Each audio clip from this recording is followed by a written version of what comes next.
여러분, 반갑습니다. 경제 읽어주는 졸라맨입니다. 오늘 질문 하나 드릴게요. 연봉은 분명 올랐는데 왜 더 가난해진 기분일까요? 단순히 기분 탓일까요? 많은 분들이 이런 말을 합니다. 중산층이 사라지고 있다. 그런데 정부 통계를 보면 이상합니다. 평균 소득은 계속 오르고 있거든요. 대체 뭐가 진실일까요? 오늘은 데이터와 체감이 다른 이유 딱 하나만 정확히 짚어드리겠습니다. 먼저 간단한 실험 하나 할게요. 5명이 있습니다. A는 3천만 원, B는 3,500만 원, C는 4천만 원, D는 4,500만 원, E는 50억 원입니다. 평균을 내볼까요? 계산하면 약 10억이 나옵니다. 그런데 실제로는 4명이 5천만 원도 안 되죠. 통계상 평균은 실제 체감과 전혀 다른 숫자가 될 수 있습니다. 그래서 평균만 보면 현실이 보이지 않습니다. 실제 한국 통계를 볼까요? 정부 발표 평균 소득은 계속 증가 중입니다. 하지만 중위소득, 그러니까 딱 중간 사람의 소득은 정체 또는 소폭 증가에 그쳤습니다. 평균은 전체 합을 인원수로 나눈 거고 중위는 딱 중간 순서에 있는 사람의 값입니다. 평균은 올랐지만 중간은 안 올랐다는 뜻입니다. 이게 무슨 뜻일까요? 상위층은 엄청나게 부자가 됐고 중간층은 제자리, 하위층은 더 내려갔습니다. 피라미드가 모래시계로 변하고 있는 겁니다. 더 충격적인 건 소득이 아니라 자산입니다. 소득 격차와 자산 격차를 비교해 보겠습니다. 소득 상위 10%와 하위 10%는 약 10배 차이가 납니다. 하지만 자산 상위 10%와 하위 10%는 약 100배 차이가 납니다. 정확한 배수는 조사 시점마다 다르지만 소득보다 자산 격차가 훨씬 크다는 방향성은 공통적입니다. 소득으로는 10배 차이인데 자산으로는 100배 차이입니다. 지난 20년간을 보면 평균 임금 상승은 연 3에서 5%였습니다. 자산 가격은 장기적으로 임금보다 빠르게 상승해온 시기가 많았습니다. 요약하면 이겁니다. 임금은 천천히, 자산은 훨씬 빠르게 움직여왔습니다. 임금으로만 사는 사람은 거북이 속도, 자산을 가진 사람은 토끼 속도로 달리고 있습니다. 20년이 지나면 추격 불가능한 수준이 됩니다. 이게 우리가 느끼는 불안의 정체입니다. 그럼 왜 이런 일이 생긴 걸까요? 여러분이 게으르고 무능해서일까요? 절대 아닙니다. 2008년 금융위기 이후 전 세계 중앙은행들이 돈을 엄청나게 풀었습니다. 미국, 유럽, 일본, 한국 모두 똑같이 했죠. 잠깐, 그럼 중앙은행이 돈을 풀지 않으면 어떻게 될까요? 기업이 쓰러지고 실업자가 급증하고 경제가 멈춥니다. 그래서 선택지는 많지 않았습니다. 돈을 풀어서 일단 시스템을 살리는 것, 그 결과가 바로 지금의 구조입니다. 그런데 이 돈이 어디로 갔을까요? 첫 번째 갈래는 실물 경제, 그러니까 임금과 물가로 흘러들어갔습니다. 이쪽은 천천히 증가했습니다. 두 번째 갈래는 자산시장, 그러니까 부동산과 주식으로 흘러들어갔습니다. 이쪽은 급격히 증가했습니다. 월급쟁이는 작은 물통에서 조금씩 받는데 자산을 가진 사람은 넘치는 물통에서 받는 구조입니다. 이게 바로 첫 번째 원인입니다. 1990년대 중산층 공식을 볼까요? 대졸 더하기 대기업 취직 더하기 성실한 저축, 이것의 결과는 아파트 더하기 안정적 노후였습니다. 그런데 2024년 현실은 어떨까요? 대졸 더하기 대기업 취직 더하기 성실한 저축, 이것의 결과는 전세 더하기 불안한 미래입니다. 룰이 바뀌었는데 우리는 옛날 룰로 살고 있습니다. 여러분이 무능해서가 아닙니다. 여러분이 공부를 안 해서가 아닙니다. 여러분이 절약을 안 해서가 아닙니다. 운동장 자체가 기울어져 있습니다. 한쪽은 경사를 따라 공이 저절로 굴러가고 한쪽은 경사를 거슬러 공을 밀어 올려야 합니다. 같은 노력을 해도 결과가 크게 달라지는 이유입니다. 여기서 가장 무서운 건 많은 사람들이 자기가 중산층이라고 착각한다는 겁니다. 설문조사를 하면 본인이 중산층이라고 생각하는 사람은 약 60%입니다. 하지만 실제 통계상 중산층은 약 40%입니다. 통계청 기준으로 중산층이란 중위소득의 50%에서 150% 사이입니다.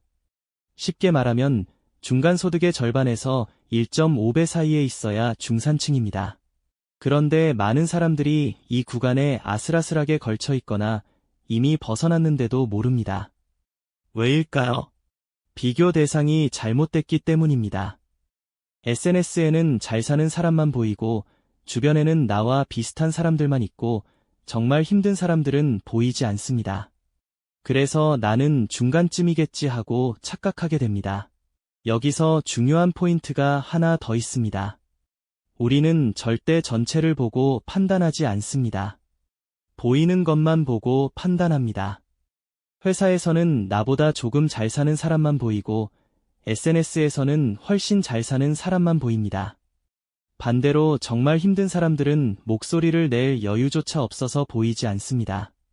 그래서 실제 위치보다 항상 자신을 조금 위에 있다고 착각하게 됩니다. 이건 개인의 문제가 아니라 인간의 인지 구조 때문입니다. 우리 뇌는 전체를 계산하도록 설계되지 않았습니다. 눈에 보이는 범위 안에서만 판단합니다. 그래서 중산층 착각은 구조적으로 생길 수밖에 없습니다. 여기까지 들으셨다면 아마 이런 생각이 드실 겁니다. 그럼 나는 끝난 건가? 그건 아닙니다. 중요한 건 구조를 이해하는 것입니다. 중국 속담이 있습니다. 나무를 심기 가장 좋은 때는 20년 전이었다. 그 다음으로 좋은 때는 바로 지금이다. 20년 전에 시작했으면 더 좋았을까요? 당연합니다. 하지만 20년 뒤를 생각해보세요. 2044년에 여러분이 2024년을 돌아보며 이렇게 말할 겁니다. 아, 그때 구조를 이해했더라면 10년 뒤에도 똑같은 생각을 할 건가요? 지난 두 편에서 말씀드린 것처럼 두 가지 서로 다른 구조가 존재합니다. 사냥꾼의 구조, 이것은 월급쟁이의 구조입니다. 오늘 잡아야 오늘 먹습니다. 못 잡으면 굶습니다. 나이 들면 끝입니다. 농부의 구조, 이것은 자산 구조를 이해한 사람의 구조입니다. 씨앗을 뿌립니다. 시간이 지나면 자랍니다. 수확이 반복됩니다. 많은 연구와 데이터는 노동소득 중심 구조와 자산소득이 있는 구조가 장기적으로 다른 결과를 만들어왔다는 점을 보여줍니다. 자산이란 무엇일까요? 자산은 나 대신 돈을 벌어주는 것입니다. 부동산은 월세 또는 시세 차익을 만들어냅니다. 주식은 배당 또는 시세 차익을 만들어냅니다. 채권은 이자를 만들어냅니다. 사업은 수익을 만들어냅니다.